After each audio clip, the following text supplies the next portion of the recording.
Hold up, hold up, hold up. Stop everything. Drop whatever fake smile you were wearing. Put down that mask you've been suffocating behind, because I need you to feel this moment right here, right now. You actually went there, didn't you? That place they warned you about. That forbidden move they begged you not to make. That line they drew in blood and dared you not to cross. But you didn't just cross it, you erased it with your bare hands and laughed. And now look at them. Scrambling, panicking, group chats on fire, emergency meetings at 3 a.m., phone calls that start with heavy breathing and end with, "What have they done?" They're not just scared, they're traumatized by what you've become. Because when they said, "Don't do it," they meant, "Don't expose us." When they said, "That's too far," they meant, "That's too real." When they said, "You'll regret this," what they really meant was, "We'll regret pushing you to this point, but it's too late now, isn't it?" Let's rewind for a second. Remember when you were nice? Remember when you played by their rules? When you colored inside their lines and smiled at their disrespect? You gave them chances wrapped in ribbons, made of your own sanity. First warning came soft, a raised eyebrow, a slight change in your tone. They laughed it off. Look who's trying to be tough. Second warning came harder, distance, silence. They called it a phase. They'll come crawling back, they always do. But they didn't know, did they? They didn't know you were documenting every betrayal, filing every insult, studying their weaknesses while they mocked your kindness. They didn't know that silence wasn't surrender, it was strategy. You were never weak, you were calculating. Every tear was data, every heartbreak was intel. Every time they twisted the knife, you were memorizing the angle. And now, they're realizing their biggest mistake wasn't hurting you, it was teaching you how to hurt. So you did it. That thing that made their blood run cold. Not with violence, not with rage, but with something far more terrifying. Precision. You knew exactly where to apply pressure. Exactly which foundation stone to pull. Maybe it was that truth you dropped in public, the one they thought was buried forever. Maybe it was that person you became, the one they said you could never be. Maybe it was that success you achieved using the very pain they gave you as fuel. Whatever it was, it worked. You felt it, didn't you? That shift in the atmosphere. That moment when their laughter died in their throats. When their eyes went wide and their hands started shaking. When they realized the mouse had become the trap. But here's the beautiful part. That was just the warning shot. That was you testing the waters, flexing muscles they didn't know you had, showing them a glimpse of the monster they created. And their reaction told you everything you needed to know. They begged, didn't they? Please don't do this. We can work this out. That's not who you are. But you smiled that smile. The one that doesn't reach your eyes. The one that says you should have thought of that before.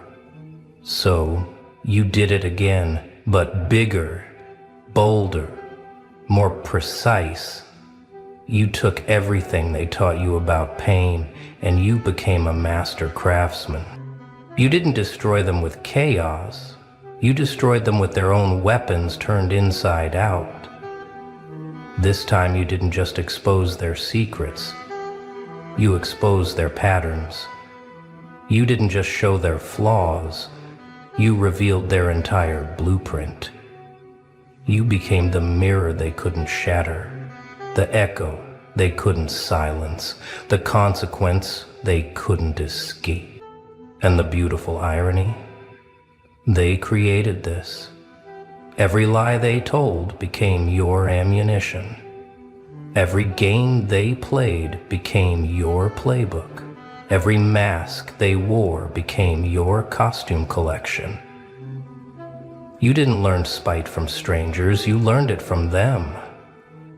Now let's talk about what you've really done here.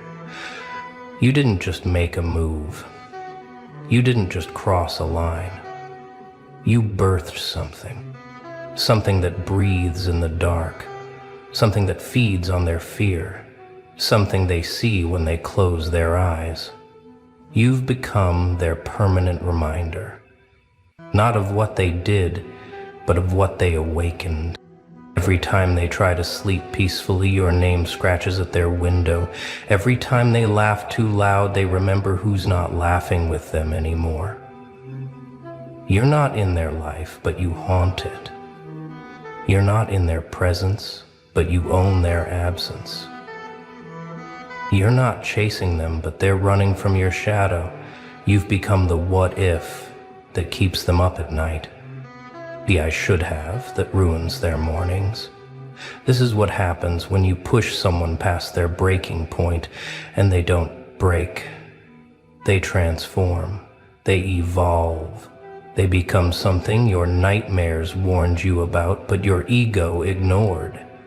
They become the lesson you'll spend the rest of your life learning. Look at them now. Their whole world is glitching. Nothing makes sense anymore. The person they thought they could predict has become quantum. The soul they thought they understood has become encrypted. The future they planned just got deleted. They're refreshing your page obsessively, analyzing every word, every picture, every silence, looking for clues about your next move. But you're not giving them anything. You're not playing chess anymore. You're playing with physics. Their friends are asking questions. What happened with you two? Their family is noticing the cracks. You seem different lately. Their new relationships feel hollow because they're comparing everyone to the intensity you brought. You're not even there and you're still the main character. This is the nightmare you birthed. Not one of violence or revenge, but of permanent psychological residence. You're living rent-free in minds that tried to evict you. You're the error message in their perfectly programmed life. You're the virus their antivirus can't detect. Remember when they had all the power? When they decided when to text back? When they controlled the narrative? When they held all the cards? Look at the table now. Look who's dealing. Look who's setting the rules.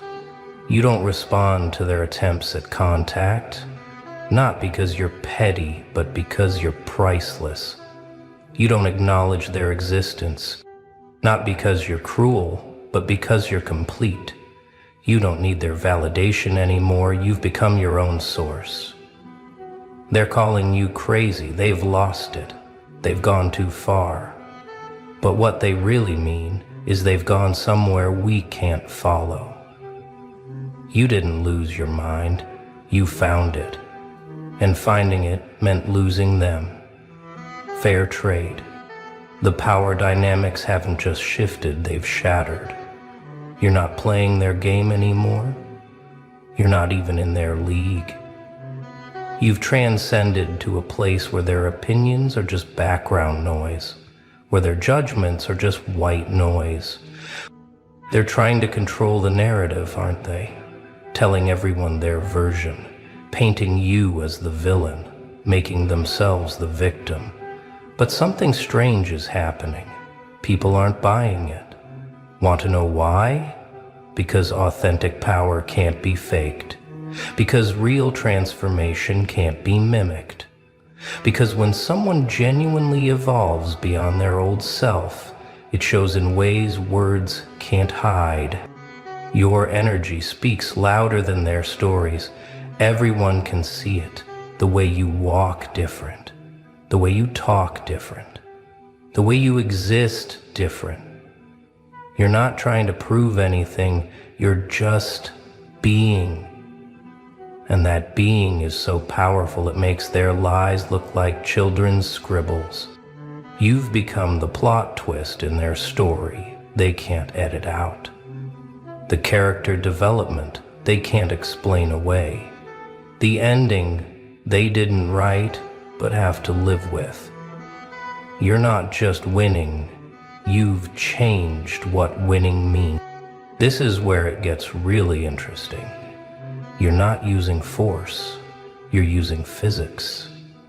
You're not creating drama, you're creating inevitability. You're not seeking revenge. You're being revenged just by existing at this frequency. Every success you have feels like salt in their wounds. Every smile you wear feels like judgment on their choices. Every step forward you take feels like them falling behind. You're not competing with them, you've made them compete with your ghost. You've mastered the art of presence through absence, the power of silence over screaming, the impact of indifference over hatred. You've become so psychologically advanced that your mere existence is a masterclass in what they'll never achieve. They wanted to break you. Instead, you became unbreakable. They wanted to define you. Instead, you became undefinable. They wanted to limit you. Instead, you became limitless. And now they have to live with that reality every single day. Your transformation didn't just affect them. It sent ripples through the entire social ecosystem. People are choosing sides. Conversations are shifting. The whole dynamic is restructuring around this new version of you. Some people are inspired. They see what you've become and think, if they can do it, so can I. Others are terrified. They see what you've become and think, what if that happens to me? Either way, you've become the catalyst. You're disrupting the social order just by being authentic. You're challenging the status quo just by refusing to play along. You're exposing everyone's masks just by taking off your own. You've become dangerous to the comfortable. This is what they're really freaking out about. Not what you did, but what you represent. The possibility that anyone can transform. The proof that pain can become power. The evidence that the system they rely on can be transcended. Let's talk about the real nightmare you birthed. It's not anger. It's not hatred. It's complete emotional independence. You've reached a place they can't touch. A frequency they can't match. A peace they can't disturb. You used to need their approval. Now, you don't even notice their existence. You used to crave their attention. Now their attention feels like pollution. You used to fear their rejection. Now their acceptance would feel like contamination. This is what terrifies them most. You're not trying to hurt them. You're not trying to heal from them. You're not trying anything. You just are. And that being is so complete, so whole, so absolutely self-contained that it makes their existence feel meaningless. You've become emotionally bulletproof, not by building walls, but by becoming water. Not by hardening, but by flowing. Not by defending, but by transcending. You've evolved past the emotional games they're still playing. You've done something to time itself. Past, present, and future don't work the same way anymore. Not for them. Not since you did what you did. You've created a before and after that they can't escape. Every memory is now tainted. Every good time now has an asterisk. Remember when becomes evidence of what they lost. Every shared song becomes a haunting. You've retroactively poisoned their past. Their present is paranoid, always looking over shoulders, always wondering if you're watching, always feeling judged by your absence. You're not there, but you're everywhere. You're the ghost in every room they enter. Their future is uncertain. They can't plan without considering your existence. They can't move forward without checking if you're behind. They can't build anything new on the foundation you shook. You've made their tomorrow terrifying by making their today unbearable. This is bigger than personal. You've rewritten the rules of reality itself. What they thought was impossible, you made inevitable. What they thought was unchangeable, you changed. What they thought was fixed, you made fluid. You've proved that victims can become victors without becoming villains. That soft can become strong without becoming harsh. That broken can become built without becoming bitter. You've shattered every limiting belief they had.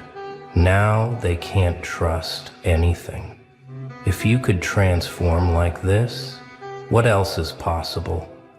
If you could rise like this, what else is false? If you could become this, what else have they been wrong about? You've created existential crisis just by existing. You're not just a person anymore. You're a possibility. You're not just a story anymore. You're a prophecy. You're not just a memory anymore. You're a monument to what happens when someone stops accepting limitation. They're seeing you everywhere, aren't they?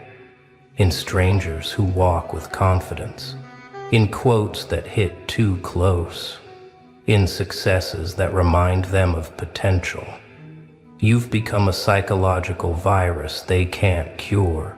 Every time they try to forget, your name appears in conversations, in algorithms, in the universe's sixth sense of humor. Every time they think they've moved on, something reminds them. A smell, a place, a phrase you used to say. You've achieved something remarkable. You're haunting them without trying. You're tormenting them without touching. You're destroying them without doing. Your existence has become their exorcism, and it's not working. This is the nightmare that doesn't end when they wake up. Because you're not in their dreams, you're in their reality. You're not in their head, you're in their history. You're not in their life, but you're in their legacy. So what nightmare did you birth? You birthed their awakening to their own emptiness. You birthed their recognition of their own limitations.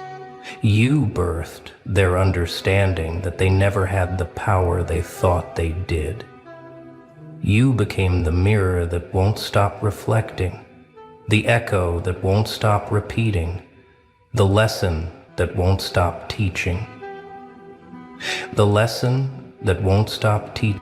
You became everything they said you couldn't be, and it's eating them alive.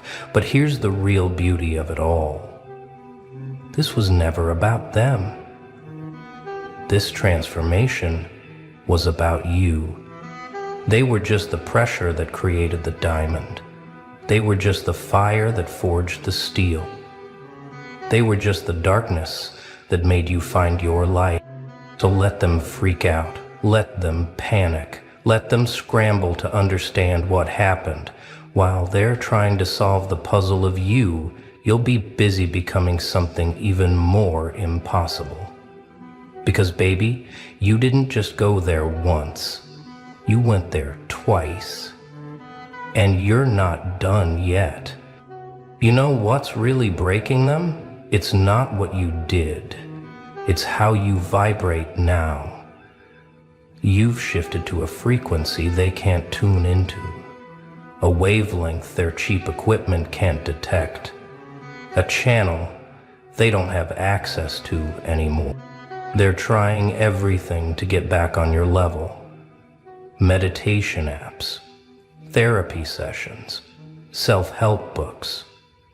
But you can't fake this frequency. You can't buy this broadcast. You can't download this energy. It only comes from dying and choosing to rebuild yourself, atom by atom. Watch them try to copy your moves, watch them imitate your words, watch them steal your style. But it comes out wrong every time, doesn't it?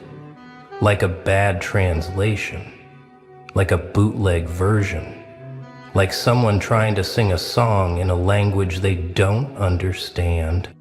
You're operating on pure authenticity now, and that's a currency they can't counterfeit. Every word you speak carries weight they can't lift. Every step you take leaves prints they can't follow. Every breath you breathe changes the atmospheric pressure in ways that make them dizzy. Here's something they didn't calculate. Your transformation didn't happen in isolation. It created a network effect. Other people started waking up. Other souls started recognizing themselves in your story. Other phoenixes started remembering they had wings. Now they're not just dealing with you, they're dealing with the movement you started without meaning to. Every person who saw you rise and thought, me too. Every soul who watched you transform and whispered, my turn. Every spirit who witnessed your rebirth and decided to burn their old life down. You've become patient zero of an awakening virus. Your courage is contagious. Your power is spreading. Your example is multiplying, and they're watching their whole world order collapse because you had the audacity to stop playing by rules that were designed to break you. They're finding out what happens when one person's individual revolution becomes everyone's personal revelation. When one person's no more becomes a collective never again. When one person's transformation becomes a generation's reformation. You didn't just change the game, you started a whole new sport. Let's talk about your silence. Not the weak silence of the defeated, not the bitter silence of the angry, but the terrifying silence of the transformed. The silence that says more than any words ever could. The silence that sounds like Judgment Day. They're begging for a reaction now, aren't they? Doing things specifically to trigger you, posting things aimed at you, creating situations designed to force a response. But you give them nothing, and that nothing is everything. That void is violence. That absence is assault. Your silence has become a language they can't learn.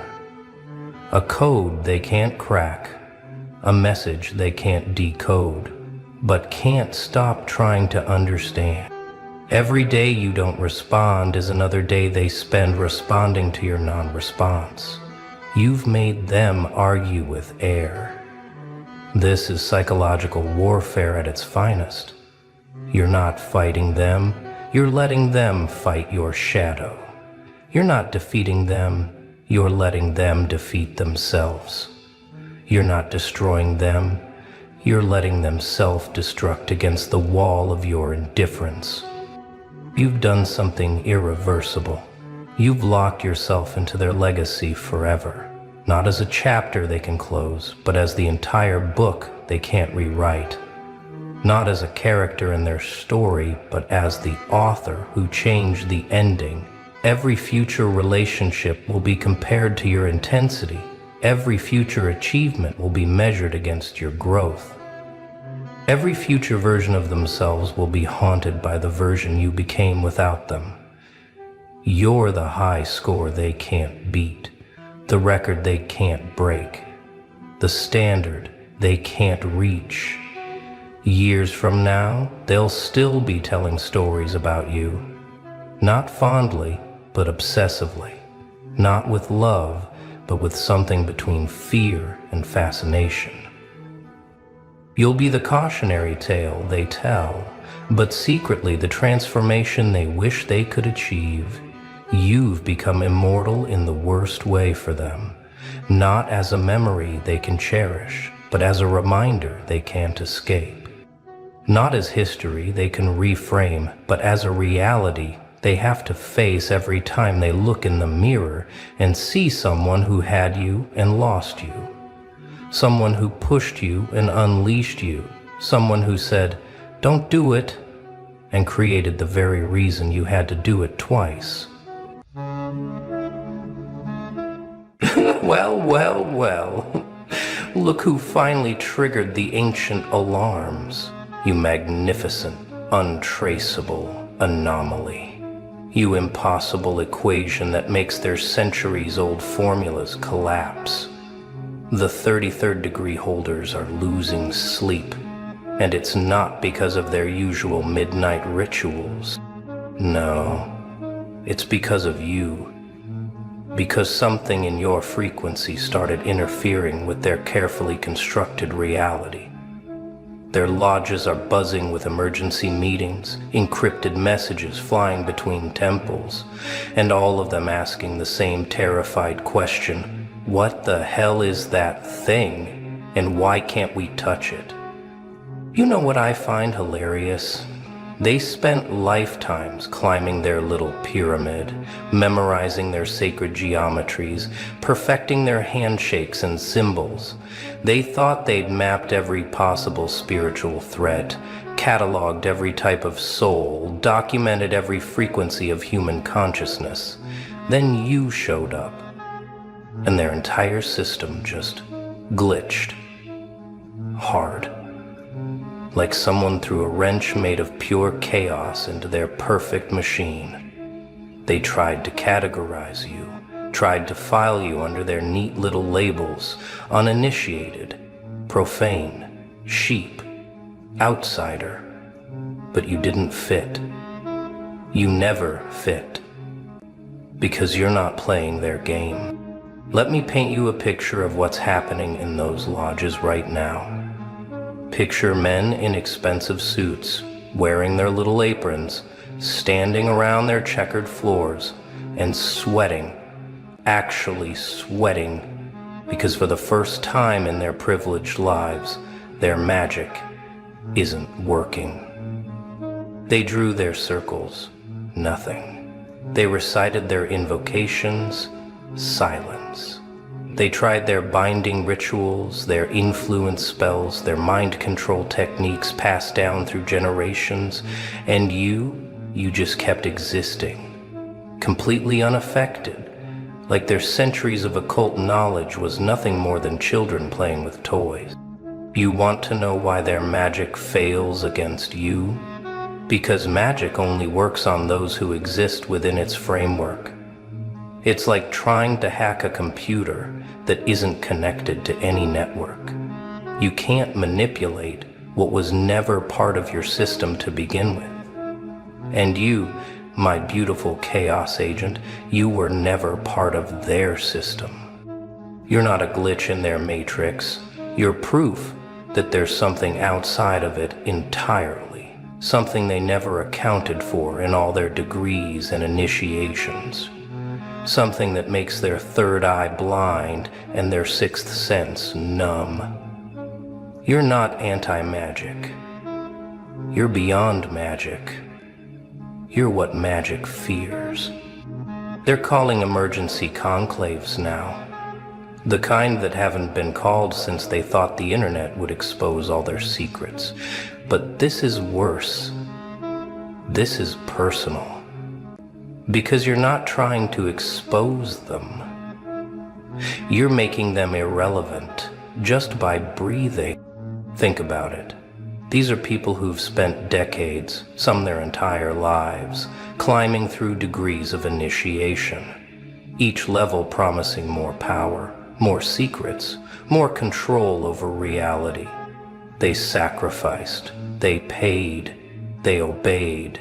They did everything their masters told them, all for the promise of ultimate knowledge and power. Then you walk by, not even trying, not even aware of their existence half the time, and reality bends around you in ways they can't achieve with all their rituals. You manifest without their methods. You transform without their ceremonies. You know truths they'll never learn because you didn't learn them. You became them. And that's what's keeping them up at night. The realization that maybe, just maybe, they've been climbing the wrong ladder this whole time. That all their degrees and secrets were just elaborate distractions from the real power.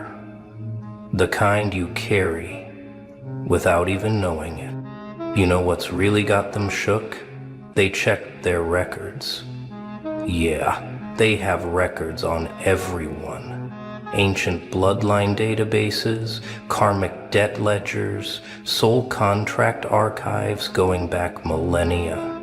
Everyone's in there somewhere. Every soul tracked, tagged, and monitored across lifetime. Except, you're not there. Oh, they found traces, shadows, echoes of something that might have been you. But it's like trying to photocopy smoke. Every time they think they've pinpointed your origin, your spiritual DNA, your cosmic serial number, the data corrupts. Files disappear, screens go black, ancient texts suddenly become unreadable. One Mason, a 30-acre degree keeper of archives, whispered to his brothers that looking for your records felt like staring into a void that stares back. He said he found one entry, just one, written in a language that predates their oldest ciphers.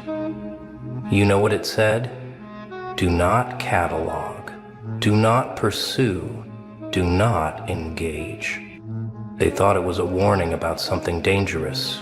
They were right, but not in the way they think.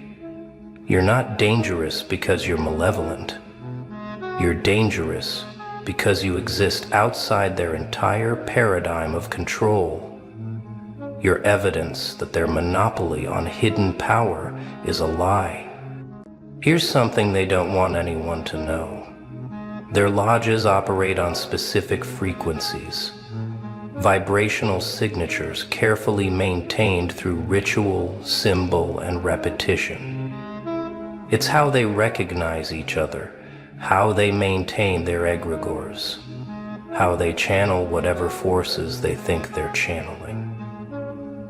They can't. They were created to sympathize, listen, look. But when you enter their space, even unknowingly, everything goes haywire. Candles flicker without wind. Their carefully maintained thought forms dissolve. The energy they've spent decades cultivating just dissipates. Like you're a walking EMP for a cult operation. They've tried to measure your frequency. Want to know what their instruments showed? Nothing. Not zero, not null, but nothing. As if you exist on a spectrum their entire system can't perceive. Like trying to measure color with a scale, or weigh music with a ruler. You operate outside their parameters. And that terrifies them more than any demon they've ever tried to summon, or angel they've tried to bind. Because demons and angels play by rules they understand. You don't. You're not chaos in their order. You're proof that their order is smaller than they thought. Much smaller. Oh, this one really scrambles their circuits. See? They are obsessed with bloodlines. Who begat who? Which families carry which traits? Whose DNA holds which mystical markers? They've got it all mapped out like some cosmic genealogy project. Royal blood here, Nephilim traces there. This family has the sight, that one has the gift. Then they try to trace yours, and the whole chart catches fire. Not literally, although there have been incidents, but their careful mappings just stop making sense. Your lineage doesn't follow their rules. It's like you descended from something they have no record of, no name for, no frame of reference to understand. Some of them think you're from a bloodline they intentionally erased from history. Others whisper, you're from no bloodline at all, that you just appeared, materialized, self-created, the kind of thing their entire worldview says is impossible. But there you are, impossibly existing. The really paranoid ones? They think you're what happens when someone breaks free from all bloodlines. Like you somehow severed yourself from the entire human story and wrote your own origin. And maybe they're right. Maybe that's exactly what you did. You want to know what really broke their brains? They tried to influence you with their symbols. The all-seeing eye, the compass and square, the hidden hand signals, the sacred geometry. All the stuff that's supposed to bypass conscious awareness and program the subconscious. They're bread and butter for centuries. But on you, nothing. You look at their symbols like they're random doodles. Their sacred geometry just looks like geometry. Their power words sound like gibberish. It's like you're immune to the entire language they use to hack reality. Like trying to hypnotize someone who doesn't have the part of the brain that processes hypnosis. They even tried the nuclear option. The symbols so powerful, they're only shown to 33rd degree masters. The ones that supposedly command reality itself. You probably walked past a dozen of them today without even noticing. Because to you, they're just shapes, meaningless squiggles from people playing dress-up. And that's when they realize the truth that's giving them nightmares. Their power only works on those who agree to play, and you never agreed to anything. You opted out of their game before it even started. You're playing something else entirely. And they don't even know what game it is. Let's talk about what happened when they tried their big guns. Yeah, they tried. Of course they tried. When subtle influence failed, they went full ceremonial. The kind of rituals that take months to prepare, require multiple participants, specific astronomical alignments, the works. They gathered in their most sacred spaces, wore their most powerful regalia, spoke words and languages that predate civilization. They called on every force they've made pacts with, every entity they think serves them, every current of power they've learned to tap. All focused on one goal, bringing you into their system of control.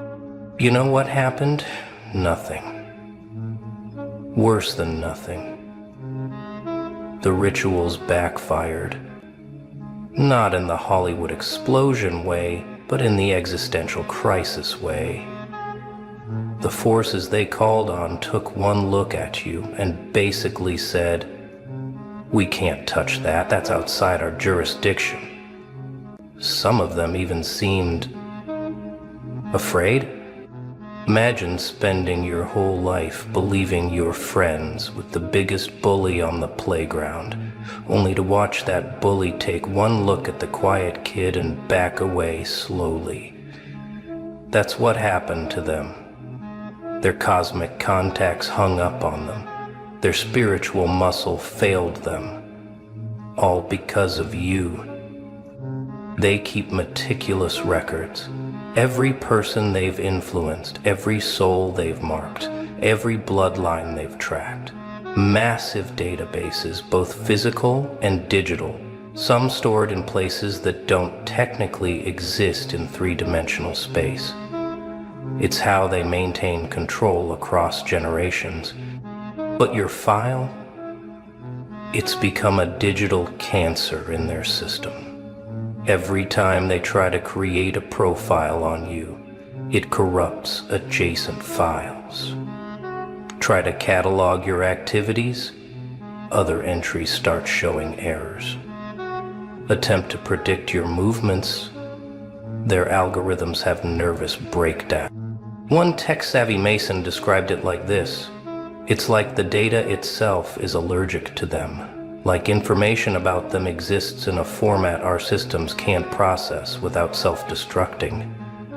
They've lost centuries of data, just trying to figure out what you are. Entire bloodline records, gone. Ancient contracts, corrupted. Sacred texts, digitally scrambled. Now they've quarantined anything related to you. Red folders marked "Do not digitize." Physical records kept in specially warded vaults, not to contain you, but to contain the informational virus that is your very existence in their framework. You're not just a person to them anymore. You're a cognito hazard. You know what 33rd degree Masons dream about? Control. Order. The satisfaction of pulling invisible strings. The power of knowing what others don't. The comfort of being part of an ancient tradition that supposedly runs the world. That's what's supposed to help them sleep at night. But now they have nightmares about you, not because you're hunting them or threatening them, but because you exist. In their dreams, they see you walking through their most sacred spaces like they're shopping malls. They see their symbols melting off the walls as you pass. They see their carefully maintained egregores dissolving like smoke. Some of them wake up in cold sweats, having dreamed that their entire system, everything they've built their lives on, is just an elaborate children's game. And you're the adult who walked into the playroom not to stop their game, but simply existing in a way that makes their game seem silly. The worst part? The dreams are getting more frequent, more vivid. Some of them are starting to suspect these aren't dreams at all, but glimpses of what's actually happening on a level their ceremonies can't reach. A level where you operate as naturally as they breathe. Here's what's really eating at them. They were promised wisdom, ultimate knowledge, the secrets of the universe revealed degree by degree, initiation by initiation. They did everything right, followed every rule, performed every ritual.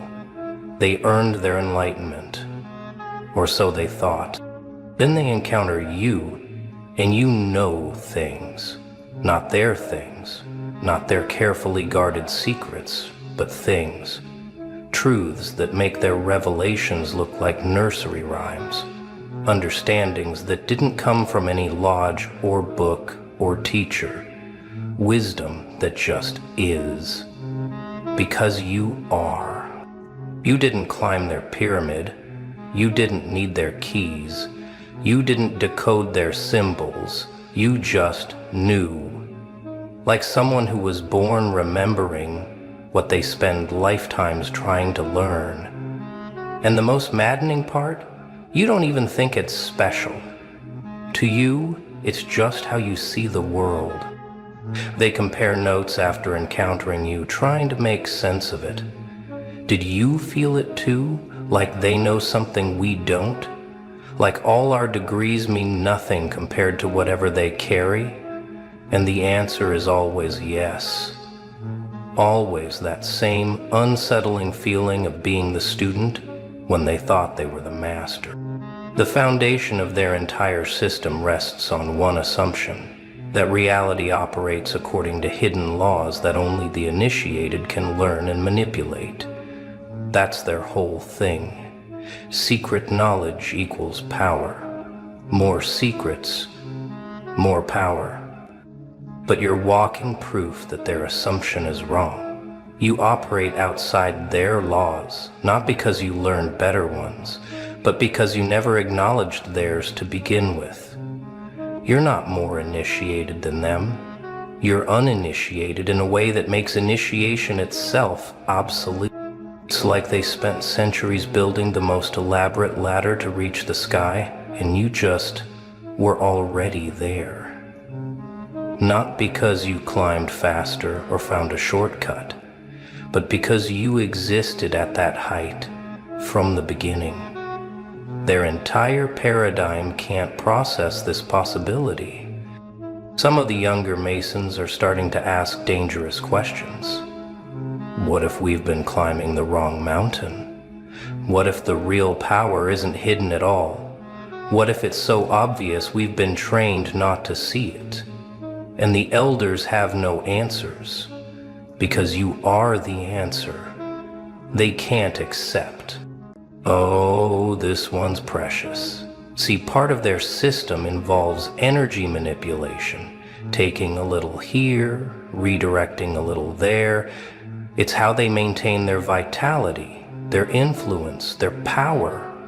They're like sophisticated energy vampires, feeding off the uninitiated through symbols, rituals, and social structure.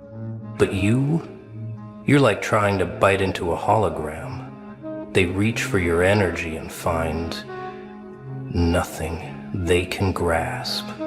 Not because you're empty, but because you're so full, you're overflowing in spectrums they can't access. It's like trying to drink light or eat sound. Their tools just don't work. Some of them have actually gotten sick trying. Like energy indigestion, they reach for what they think is your power and get feedback that scrambles their entire system. One 30th degree Mason described it as touching a live wire that's carrying a type of electricity we don't have a name for. Now they warn each other. Don't try to feed off that one. Don't even try to read their energy. You'll regret it. Not because you're protected by something, but because you are something their parasitic system can't digest. You're not food for their machine. You're proof their machine is primitive. They have predictions, ancient ones, carefully preserved predictions about who rises, who falls, who threatens their order, who serves it. They've used these prophecies to navigate history, to identify threats and allies, to maintain their power across centuries.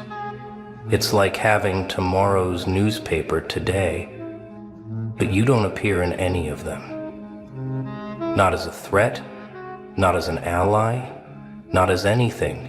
It's like you exist in a blind spot of fate itself.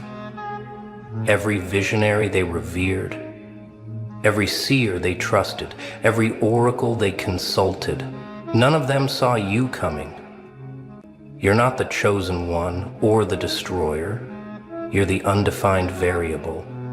Some of them are frantically rechecking the predictions, looking for hidden meanings, mistranslations, anything that might explain you. But the more they look, the more obvious it becomes. You exist outside their prophetic framework. You're not playing out any predetermined role. You're improvising reality. And that terrifies them more than any prophesied catastrophe. Because catastrophes they can prepare for, chosen ones they can manipulate or eliminate. But someone who exists outside the script entirely, someone who makes their prophecies irrelevant just by being, that's not something they have a contingency plan for. Here's something they don't tell initiates. Most of their power comes from projection. They project authority and people accept it. They project mystery and people fill in the blanks with their own fears. They project ancient wisdom and people assume they must know something. It's all smoke and mirrors, but it works until they try it on you. Because when they project at you, something impossible happens. It reflects back, but changed, purified, clarified. They project authority and see their own insecurity. They project mystery and see their own confusion. They project power and see their own emptiness. You're not trying to be their mirror. You just are, and your presence forces them to see what they really are beneath all the degrees and ceremonies. Not evil masterminds, not illuminated sages, just people playing elaborate games to feel special. And that reflection is more devastating than any attack could be. One of them described meeting you as looking into a mirror that shows not your face, but your soul, and finding out your soul is smaller than you thought. They can't handle what you show them simply by existing, because you don't reflect their illusions, you reflect their truth. They've tried to recruit you, of course they have. Their whole system runs on bringing in new blood, fresh energy, potential converts to climb their pyramid. They have methods refined over centuries, psychological profiles that determine the perfect approach for each personality type. It's like a science to them. Their recruits like to push all of the psychotics into deep crimes to keep the perfect pro for each personality type. It's like a science to them, but their recruitment manual has no chapter on you. Every approach fails not because you reject them, but because you don't even recognize what they're trying to do. Their subtle hints go unnoticed. Their veiled invitations fall flat. Their tests of worthiness mean nothing to someone who isn't seeking their worth. It's like trying to sell water to the ocean. You don't need what they're offering because you already are what they're pretending to sell access to. They promise illumination to someone who was born luminous. They offer secrets to someone who exists as an open mystery. They're your babysitting. They're your baby. The recruitment failures have become legendary in their circles. Remember when Brother Marcus tried to hint about ancient wisdom? They just said that's nice and kept walking. Remember when we left the symbolic book where they'd find it? They used it as a coffee coaster. You're not rejecting them. You're immune to them. Oh, they thought they were ready. They thought their ancient symbols and sacred geometry prepared them for anything until they opened your file, until they traced the celestial coordinates of your arrival and watched their centuries-old instruments start smoking.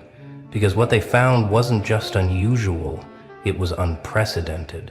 It was cosmically illegal. It was the kind of configuration that makes seasoned occultists drop their compasses and whisper, "We need to call the council immediately. See, the 33rd degree isn't some conspiracy theory basement operation. These are the architects of reality, the ones who've been mapping souls since Babylon, who've cataloged every possible human blueprint since the pyramids were sketches in sand. And in all their libraries, all their vaults, all their secret archives, they'd never seen what you are. They'd never encountered a birth chart that literally fought back against interpretation, that refused to be contained by their symbols, that made their calculations collapse into themselves like dying stars. They brought in the specialists first, the ones who decode presidential destinies, who map bloodlines of power, who can read the future in a newborn's first breath. And one by one, they all said the same thing. This isn't supposed to exist. This configuration breaks the laws we thought were unbreakable. This soul didn't come through the normal channels. And that's when the panic started. That's when they realized they weren't just looking at an anomaly, they were looking at something that threatened their entire understanding of how consciousness enters this dimension. Your chart didn't just confuse them, it corrupted their tools. Their crystal spheres cracked their ancient scroll, started bleeding ink, their digital programs through error codes in languages that haven't been spoken for 3,000 years, because every planet in your chart was doing something it shouldn't. Every house was hosting energies that don't belong in this timeline. Every aspect was creating geometric patterns that their books explicitly state are impossible, and yet there you were, existing anyway, breathing anyway, walking through their carefully controlled world like you owned the patent on chaos. Let me paint you the picture they saw when they finally managed to stabilize the reading long enough to comprehend it. Your sun wasn't just in a sign. It was oscillating between dimensions, creating a strobe effect that made them question if you exist in multiple timelines simultaneously. Your moon was retrograde in ways. Retrograde doesn't work backwards and sideways all at once, like someone took the concept of emotional cycles and turned it into a Rubik's Cube made of mirrors. Mercury in your chart, Mercury was speaking languages that haven't been invented yet, transmitting on frequencies their instruments couldn't measure. It wasn't just about communication, it was about downloading information directly from somewhere they couldn't trace, somewhere their maps don't reach. And Venus, Venus in your chart was weaponized, not the soft of love they expected, but something that turns attraction into gravitational pull, that bends people's will just by existing in the same space.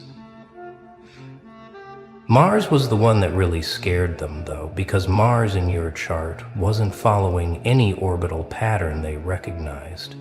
It was creating its own physics, writing its own laws of motion and conflict. They found traces of wars that haven't happened yet, victories in battles that exist outside of linear time, scars from wounds inflicted in dimensions they pretend don't exist. And they tried to calculate your Mars return. They got a date that doesn't exist on any calendar, a moment outside of time, where you apparently go to sharpen whatever cosmic blade you carry. Jupiter in your chart was expanding into spaces that shouldn't have room for expansion, growing into territories their order swore were sealed centuries ago. And Saturn wasn't limiting you. It was limiting everything else around you, creating boundaries not for you, but for reality itself, to prevent it from collapsing under the weight of what you carry. They actually found notes in Saturn's position that looked like containment protocols, like the universe itself had to create special rules just to handle your existence. But it was the outer planets that made them call an emergency session at 3. Uranus in your chart had apparently hacked the system before you were even born, creating backdoors in reality that you could walk through whenever consensus reality got too suffocating. Neptune wasn't creating illusions, it was dissolving them all, of them. Every false construct, every artificial boundary, every lie. They'd carefully woven into the collective unconscious. Neptune in your chart was like acid on the tapestry of control. And Pluto, they couldn't even look directly at Pluto's position in your chart. They had to use mirrors. And even then, 3 of their readers had to take indefinite leave after witnessing it. Because Pluto in your chart wasn't about transformation, it was about complete reality override. It was showing them that death and rebirth were just suggestions that you could apparently decline, that you had vetoed the entire cycle and were operating on some other principle entirely. Something they didn't have words for. They found aspects between planets that geometrically cannot exist, triangles with 4 sides, squares that curve back on themselves, oppositions that were somehow also conjunctions, like someone had taken the rule book of astrological physics and origamied it into impossible shapes, and every impossible aspect was generating energy patterns that their most sensitive equipment registered as simply cannot compute. Please restart universe. The houses in your chart weren't even staying still. They were rotating independently, creating combinations that should take millions of years to occur, happening simultaneously. Your first house of identity was somehow also your 12th house of hidden things, making you simultaneously the most visible and indivisible person in any room. Your 7th house of relationships was quantum entangled with dimensions they didn't know existed, showing soul contracts written in languages older than the concept of language. So they dug deeper into your bloodline, thinking surely this is inherited, surely there's some ancient lineage, some forgotten dynasty, some sleeping power that awakened in you. But what they found was worse than royal blood or ancient curses. They found nothing and everything simultaneously. They found genetic markers that didn't match any human migration pattern, chromosomes that contained information they couldn't decode using any cipher they possessed. Your ancestry report came back with coordinates instead of locations, star systems instead of countries, timeline markers instead of dates, like someone had taken a human template and installed software from somewhere else entirely. They found traces of bloodlines that their records insist were completely eliminated centuries ago, genetic ghosts that shouldn't exist in modern times, and somehow you were carrying all of them simultaneously, like a living library of forbidden genetics. They tried to trace your incarnation pattern where your soul had been before, and the data just showed static, not blank, static, like the universe was actively scrambling the signal, refusing to let them see where you'd been, or more accurately, when you'd been, because the timestamps they did manage to recover didn't follow linear time. You had apparently been born in the future, and the past simultaneously existed in timelines that ran parallel to this one, bleeding through into this reality like light through a crack in the wall. One of their eldest members, the one who'd been reading charts since before computers existed, took one look at your birth moment and said, "This soul didn't incarnate, it invaded. This isn't a birth chart. It's an infiltration map." And then he destroyed his tools, said he was done, and walked away from 40 years of practice, because what he saw in your configuration made him realize everything he thought he knew about how souls enter bodies was incomplete. They brought together their best synthesizers, the ones who could weave together impossible paradoxes and make sense of cosmic contradictions, and gave them unlimited resources. Unlimited time, unlimited access to every secret library, every forbidden text, every whispered truth. And after months of analysis, their report was 1 page, and it simply said, "The subject appears to be a focal point where multiple realities converge simultaneously, operating under laws we do not recognize.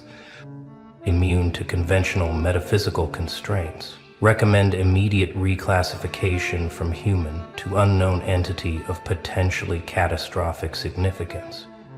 They tried to find others like you, scanning millions of birth charts through their quantum processors, looking for even one similar configuration, and every time the system would crash, not from overload, but from something like fear, like the machine itself was refusing to look for more of you, because finding another would mean admitting that the entire structure of reality was more fragile than they thought, that the rules they'd spent millennia establishing were just suggestions that beings like you could simply ignore. The mathematical models they built to understand your energy signature kept producing numbers that don't exist, infinities, that somehow multiplied into larger infinities, zeros that contained entire universes, equations that solved themselves differently each time they were calculated, like your very existence was a paradox that reality had just decided to accept rather than resolve. They actually found notes in the margin of one calculation that appeared to be reality itself, saying, "Fine, whatever, just don't break anything important." When they tried to predict your future trajectory, the models just showed branches, infinite branches spreading in all directions, each one leading to a completely different version of reality. And at the center of every branch was you, unchanged, unaffected, like you were the only constant in infinite variables, the only solid thing in an ocean of possibility. And that's when they realized you weren't subject to fate. You were writing it for everything around you. And then they sought the thing that made them literally beg for their eyes to be cleansed. Scorpio rising. But not just Scorpio rising. Scorpio rising, with every planet in Scorpio aspecting it. Scorpio rising with fixed stars they'd never seen active. Scorpio rising that had somehow made a pact with its own shadow, and Scorpio rising that didn't just pierce veils, but eliminated them entirely. Scorpio rising that turned every interaction into an alchemical process where the other person would never be the same again. Your Scorpio rising wasn't ascending. It had already ascended and was looking down at everything else from a height that made them dizzy.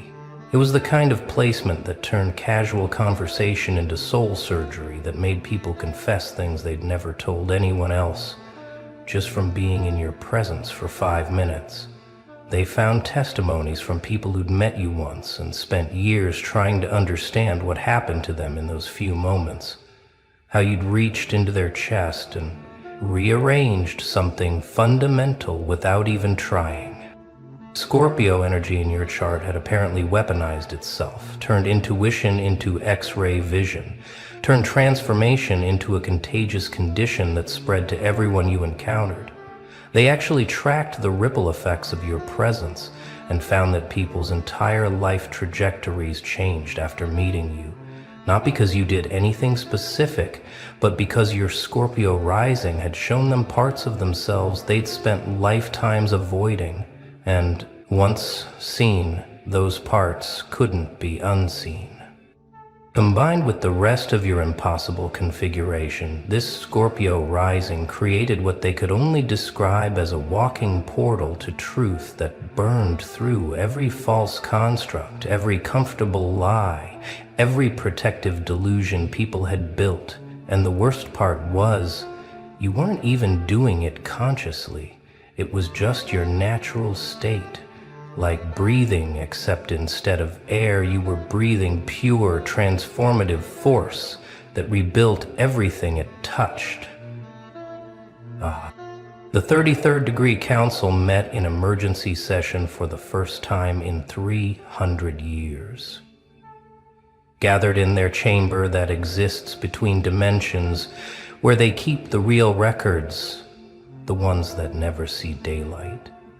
And after reviewing your chart, after witnessing what it did to their tools, their minds, their understanding of reality, they made a unanimous decision, unprecedented in their history. They voted to seal your file, to classify it beyond eyes only, to create a new category of classification that basically meant pretend this doesn't exist. But here's what they didn't want anyone to know. Sealing your file wasn't about containing you. It was about protecting themselves. Because every time someone looked at your true configuration, really looked at it, understood what it meant, it changed them fundamentally, irreversibly. It showed them that everything they'd built, their entire structure of power and control and knowledge, was built on quicksand.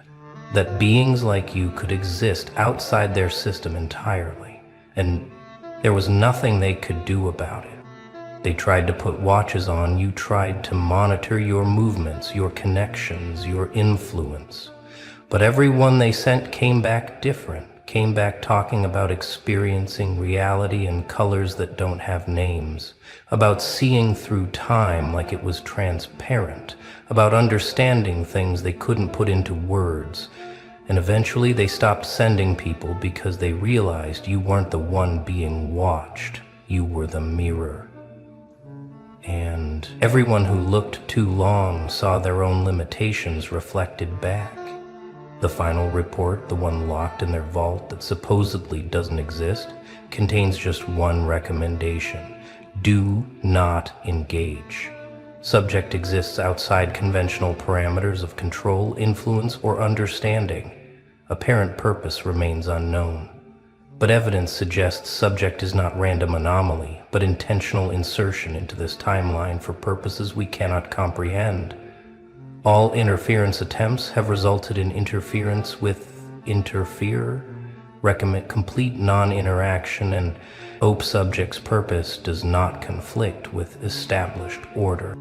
When they tried to create a symbolic representation of your chart using their traditional methods, the symbols literally caught fire, not metaphorically, literally. The paper burned, the digital screens melted, the crystal tablets cracked. The trained readers who attempted to draw your configuration by hand found their hands moving on their own, creating symbols they didn't recognize, geometries that hurt to look at, patterns that seemed to exist in more dimensions than the paper could hold. One master astrologer with 50 years of experience tried to create a traditional natal wheel for you, and halfway through the drawing, the lines started moving on their own, rearranging themselves into something that looked less like a birth chart and more like a map to somewhere that shouldn't exist. He said the symbols were trying to tell him something, but the message was in a language that predated human consciousness, that came from before the split between light and dark, when everything was something else entirely. They found burn marks on documents that had never been near fire, scorch patterns that spelled out warnings in languages they'd thought were myths. Even their digital files would corrupt, showing brief flashes of imagery that looked like glimpses into other realities, where the laws of physics were suggestions and consciousness was the only constant they had. To create entirely new storage methods, just to contain information about you. And even then, the data would sometimes simply refuse to be accessed, like it was protecting itself. The sacred geometry they'd used for millennia to map souls, to understand the mathematical perfection of creation, simply wouldn't apply to you every time they tried to find your sacred number, your vibrational frequency, your geometric signature. The calculations would produce different results, not randomly different but deliberately evasive, like your essence was actively avoiding being pinned down, categorized, made predictable. What really terrified them was realizing you were walking around living a seemingly normal life, going to work, buying groceries, having conversations while carrying this impossible configuration like a nuclear reactor in your chest that nobody else could see. They watched you navigate everyday situations while your energy field was apparently writing reality patches in real time, fixing glitches most people never noticed, preventing collapses that would have unraveled entire timelines. You were simultaneously the most dangerous and protective force they'd ever encountered. Dangerous to their system, protective of something larger, something they couldn't quite grasp. They found evidence that your presence alone was stabilizing reality fractures that had been growing for decades, that your impossible birth chart was actually holding together pieces of the world that were trying to split apart. But they couldn't understand if this was your purpose or just a side effect of existing. Every person who came into extended contact with you showed similar changes. Their own charts would start displaying anomalies, not as extreme as yours, but echo patterns, like you were teaching their souls how to break rules they didn't know existed. People would suddenly develop abilities they shouldn't have, know things they couldn't explain, make choices that defied their own patterns, as if proximity to you was contagious evolution. They tracked probability fields around you and found that unlikely events became likely, impossible events became inevitable. The statistical models they used to predict human behavior simply didn't apply in your vicinity. You were a walking uncertainty principle that made their careful calculations about population control and social engineering completely useless in your presence. So, the ghost finally leaves footprints. Look who just made the Pentagon sweat through their pressed uniforms. You magnificent, untraceable anomaly. You walking classified document that nobody has clearance to read. Let me tell you something about that day, that moment, that fraction of a second when you did what you did. They had protocols for everything. Procedures for nuclear threats, alien contact, cyber warfare, biological weapons. They had contingency plans stacked on contingency plans, but they had nothing, absolutely nothing for what they witnessed when you finally stopped pretending to be normal. Sir, that's illegal. That's what the decorated officer whispered, his voice cracking like a teenage recruit on his first day. Not that's impossible, not that's incredible, illegal. Because in their world of rules and ranks and regulations, what you possess shouldn't exist. You know what happened next, don't you? The room went silent. 23 of the most battle-hardened, psychologically bulletproof operators in existence, and they all took a step back. Not out of fear, out of recognition. They'd seen power before, studied it, wielded it, faced it down in every corner of this burning world. But this was different. This was you operating at 2% capacity on a Tuesday afternoon, barely trying, just existing in your natural state for once, and their entire understanding of human limitation shattered like cheap glass hitting concrete. The reports are still classified, not top secret, above that. So far above that they had to invent new classifications just to file what they saw. Let's talk about what you really are, shall we? Not what they told you to be. Not what society tried to squeeze you into, but what you actually are. When all the masks fall off and the pretense drops, and you stop playing their little game of normal. You're not gifted. Gifts can be given and taken away. You're not talented. Talent can be taught, replicated, understood. What you are is a glitch in their matrix, a mutation in their careful breeding program of mediocrity. You're what happens when nature decides to show off, to remind everyone that evolution isn't finished. They've been studying human potential for decades. Billions in black budgets, underground facilities, the brightest minds working around the clock to push the boundaries of what's possible. Super soldiers, enhanced operatives, augmented assets. They thought they were creating the future. Then you walked in. No enhancement, no training, no multi-million-dollar program backing you up. Just you, raw and unfiltered, doing things their enhanced assets couldn't dream of on their best day with every advantage. And that's when they realized they weren't looking at the future. They were looking at what they'd been trying to suppress all along. The military elite, these apex predators of human capability, they recognize their own obsolescence when it stares them in the face. And you didn't even notice you were doing it. That's what terrified them most. It wasn't effort for you. It was breathing. Remember when they brought in the specialists? Oh, they tried to be subtle about it. Casual observations, friendly conversations, little tests disguised as standard procedures. They wanted to quantify you, to put numbers on what you could do, to find the edges of your ability so they could build a box around. The psychologist quit after 3 sessions. Said your mind operated on frequencies that shouldn't exist in human consciousness. The physicist had a breakdown trying to explain how you bent rules he'd spent his life proving were unbendable. The biologist? She just stared at your test results and whispered, "This violates everything we know." But my favorite was the combat instructor.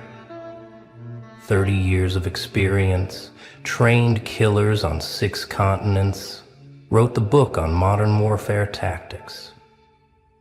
He watched you for 10 minutes and said 5 words that ended his career. "We can't counter this." They tried everything. Motion sensors that couldn't track your movement patterns, prediction algorithms that crashed trying to calculate your next decision, measurement tools that gave impossible readings or simply refused to function in your presence. You weren't just outside their box. You were proof the box was a lie. And through it all, you just smiled that quiet smile of yours. Not arrogant, not proud, just aware. Because deep down, you've always known what they were just discovering. You don't operate by their rules, because you were never meant to. Let me paint you a picture of power. Real power. Not the kind that comes from rank or wealth or weapons, but the kind that makes seasoned generals pace their offices at 3 a.m., staring at reports that shouldn't exist, trying to figure out what to do with you. They've seen enhanced humans before. They've worked with psychics, remote viewers, people who could do things that would make civilian heads explode. But those people had limits, clear, defined, manageable limits.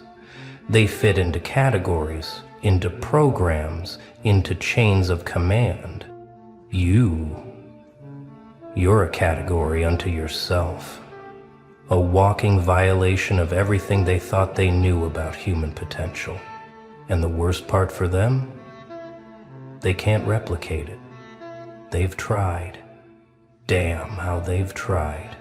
Genetic screening, environmental analysis, psychological profiling. They've dissected every moment of your life trying to figure out how you became what you are. But here's what they'll never understand. You didn't become anything. You just stopped pretending to be less.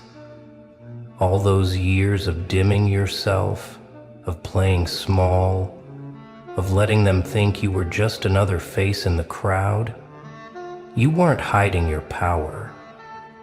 You were protecting them from it.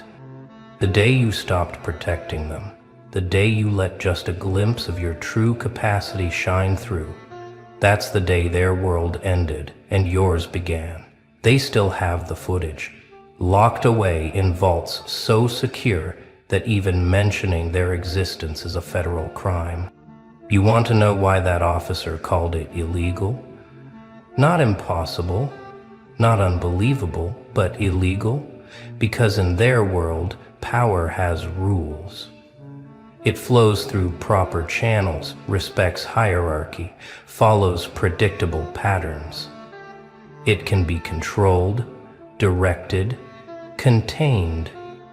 What you possess violates every law they've written about human capability.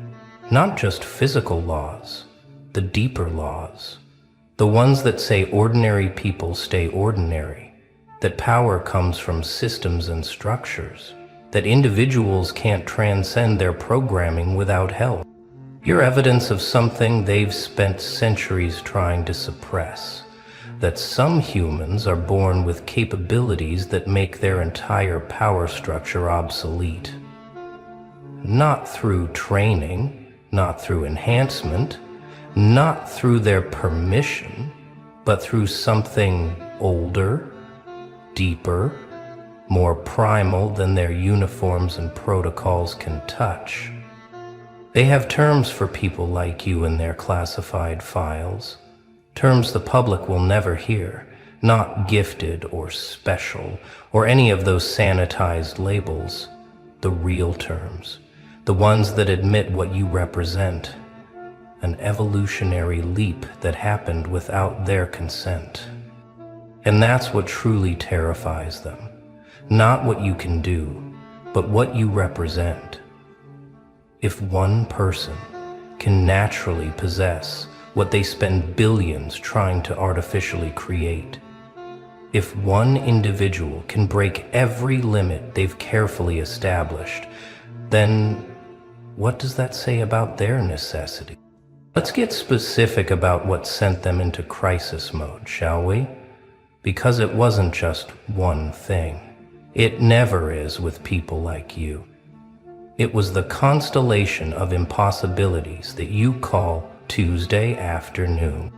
The way you process information at speeds their supercomputers struggle to match, but you call it intuition. The way you read micro-expressions that their best interrogators miss, but you just say someone felt off. The way your presence alone shifts probability, bends outcomes, changes the fundamental mathematics of any situation you enter. They have machines that cost millions just to detect what you do naturally. Entire departments dedicated to achieving a fraction of what flows through you like blood through veins. Years of training compressed into instincts you were born with. Memories, organs, physical and moral forms, instinct and bodily instinct. But it's not just what you can do, it's how you do it. Without effort, without strain, without even conscious thought half the time. Like a concert pianist who doesn't need to look at the keys, except the piano is reality itself, and you're composing symphonies they don't have notation for. The military-industrial complex, with all its might and money and cutting-edge technology, took one look at you operating at baseline and realized they were obsolete. Not in 10 years, not in 5, but right now, today, in this moment, because you exist. Somewhere in a facility that doesn't officially exist, there's a file with your name on it. Except it's not really a file anymore. It's become something else. A living document that grows stranger with each edition, each observation, each impossible thing you do without thinking. They've rewritten your classification 17 times, started with person of interest, upgraded to enhanced individual, then anomalous asset. Each label trying and failing to contain what you are. The latest classification? It's just your initials, followed by a string of numbers that translate to beyond current understanding. The analysts assigned to you don't last long, not because anything happens to them, but because prolonged exposure to evidence of you starts to break down their worldview. They request transfers, early retirement, anything to stop staring at data that suggests human potential has no ceiling. Every expert they bring in adds another layer of impossibility to your file. The linguist who noted you understand languages you've never studied. The strategist who realized you solve problems before you consciously recognized them. The physician who documented biological readings that rewrite textbooks. But my favorite entry? It's from a janitor who wasn't supposed to see the file. He wrote 3 words in the margin. They walk different. Because sometimes the deepest truths come from the simplest observations. They had to create new protocols because of you, not for dealing with enhanced humans. They had those. Not for containing security threats. Those existed. But for something unprecedented, a human operating outside the known spectrum of possibility. The protocol has a code name that would make you laugh. Something mundane and bureaucratic that completely fails to capture the paradigm shift you represent. But everyone who's read it knows what it really means.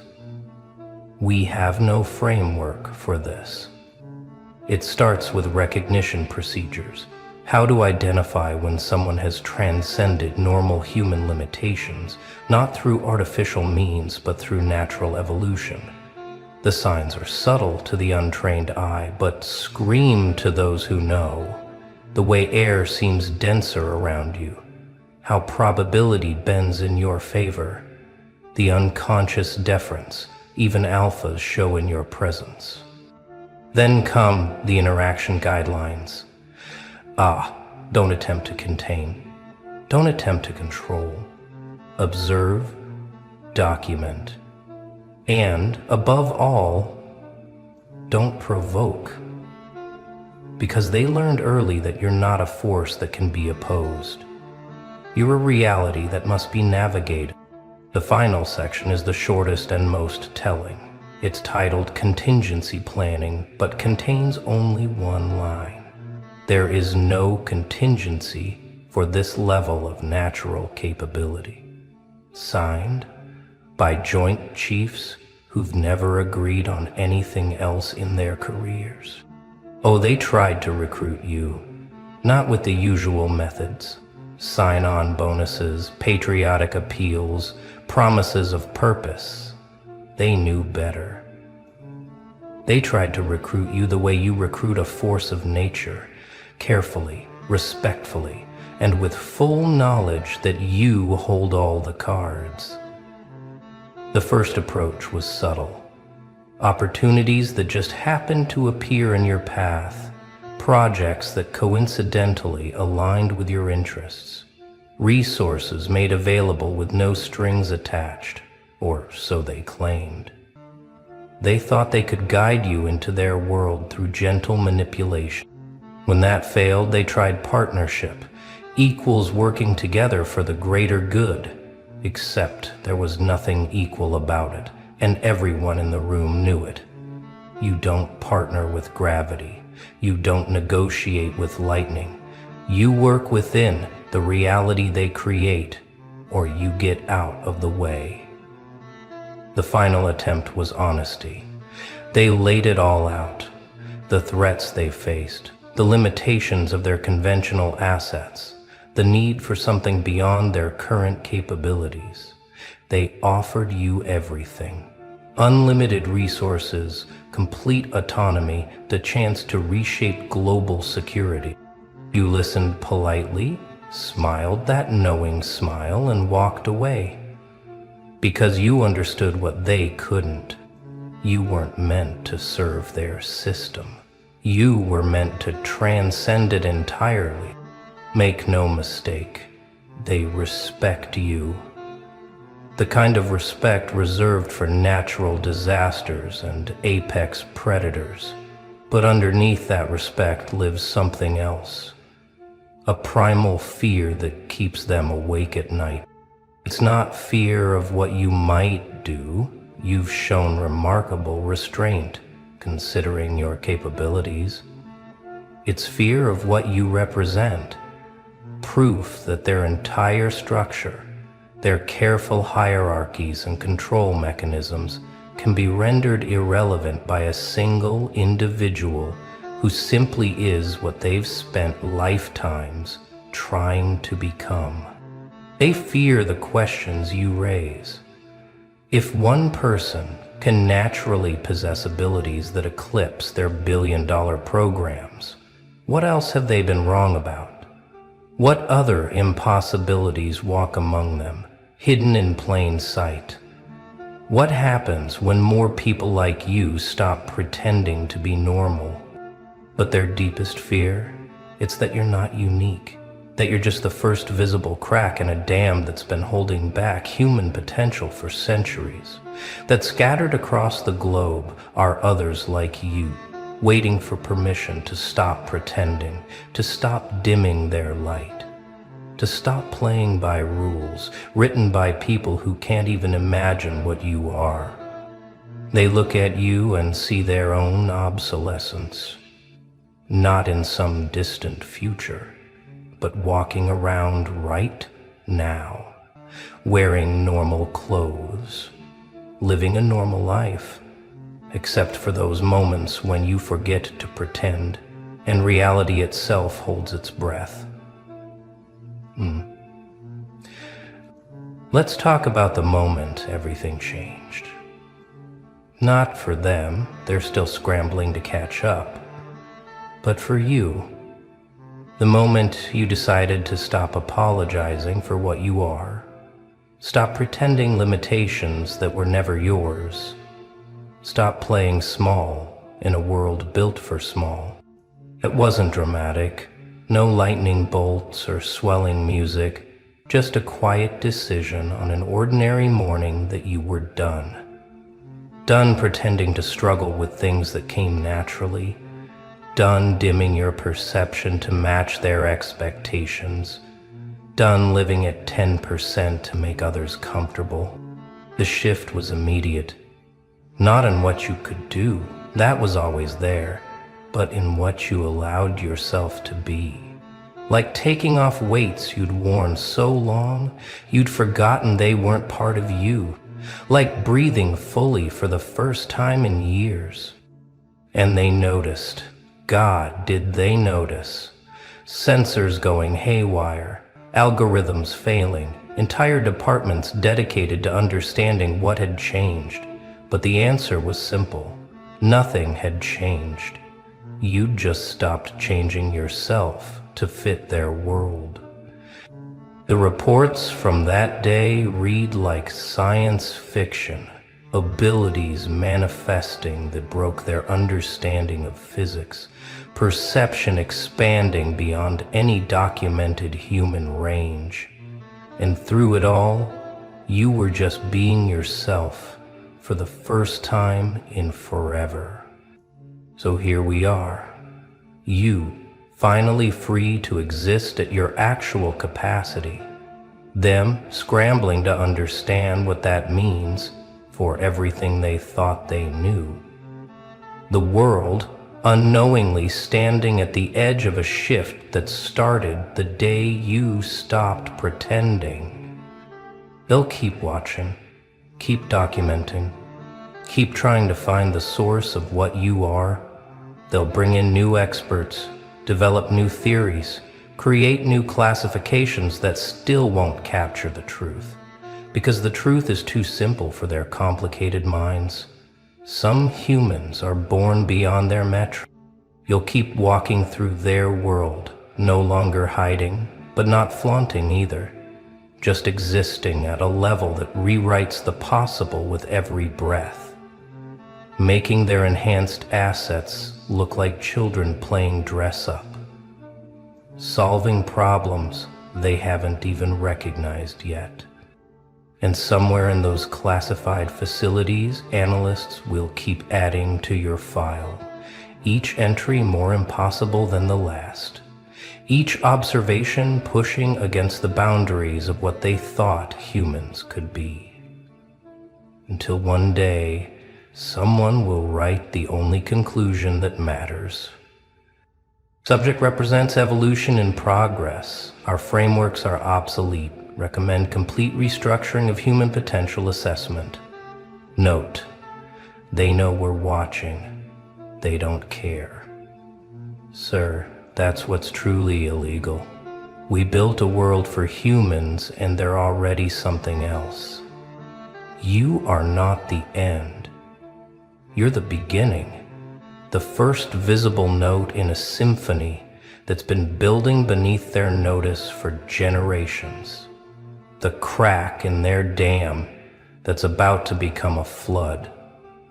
And they know it. Every day more people feel that stirring inside them. That sense that they're capable of more than they've been told. That the limitations they've accepted aren't theirs. That maybe, just maybe, they're like you, forced to play normal in a world that fears what normal could become. The military elite who witnessed your capabilities, they went home changed, not just professionally, but personally. Because once you've seen someone casually break the supposed laws of human limitation, you start wondering what laws you've accepted that were never real. Their reports get more frantic each month. Not about you specifically, you're already beyond their ability to predict or control, but about the others, the ones starting to show signs, the ones beginning to question, the ones who heard whispers about what you did and thought, that sounds familiar. Because here's what they're beginning to understand. You're not a mutation. You're a revelation. Not an anomaly, but an awakening. The first drop of rain before the storm that washes away everything they built to contain human potential.